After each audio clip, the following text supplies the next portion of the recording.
Welcome to our channel. Chandrababu Naidu వృద్ధుడు.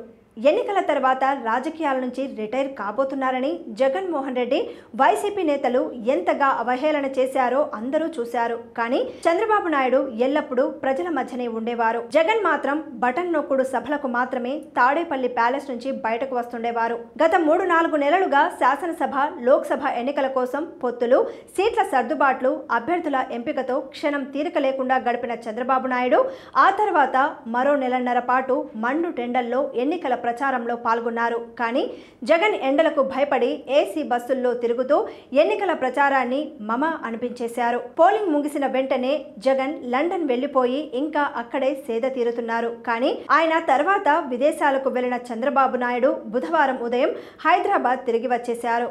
ఈ రోజు హైదరాబాద్ లోని తన నివాసంలో విశ్రాంతి తీసుకున్న తర్వాత రేపు లేదా ఎల్లుండి చంద్రబాబు నాయుడు విజయవాడ చేరుకోబోతున్నట్లు తెలుస్తోంది. చంద్రబాబు నాయుడు అమెరికా వెళితే ఎక్కడికి వెళ్లారో చెప్పాలంటూ బొత్స సత్యనారాయణ వంటి సీనియర్ నేతలు వెటకారంగా అర్థం పర్థం లేని మాటలు మాట్లాడారు. ఇప్పుడు ఆయన వారి కళ్ళెదుటే ఉన్నారు. కానీ వారి అధినేత జగనే కనబడటం లేదు. ఈసారి ఎన్నికల్లో టీడీపీ కూటమి గెలుపు ఖాయమని నేతలందరూ చాలా ధీమాతో ఉన్నందున చంద్రబాబు నాయుడు విదేశీ యాత్రకు వెళ్లినా అందరూ చాలా ఉత్సాహంగానే ఉన్నారు. ఇప్పుడు తమ అధినేత రాకతో టీడీపీ శ్రేణులు మరింత ఉత్సాహంగా ఉన్నాయి. కానీ పోలింగ్ సరళి చూసినప్పటి నుంచి వైసీపీ నేతలకు ఓటమి భయం పట్టుకుంది. మరోపక్క వైసీపీ ఎమ్మెల్యే పిన్నెల్లి రామకృష్ణారెడ్డి కేసుతో టీడీపీని ఎదురుదెబ్బ తీద్దామని చేసిన ప్రయత్నం బెడిసికొట్టి దాని గురించి వారే రచ్చరచ్చ చేసుకున్నట్లయింది. వైసీపీ నేతల్లో ఇంత గందరగోళం, ఇంత ఆందోళన చెందుతున్న సమయంలో వారి అధినేత జగన్మోహన్ రెడ్డి విదేశాలకు వెళ్లిపోయారు. ఇంకా అక్కడే కాలక్షేపం చేస్తున్నారు. చొక్కా చేతులు మడత పెట్టి యుద్ధం సిద్ధం అంటూ ప్రగల్భాలు పలికిన జగన్మోహన్ రెడ్డి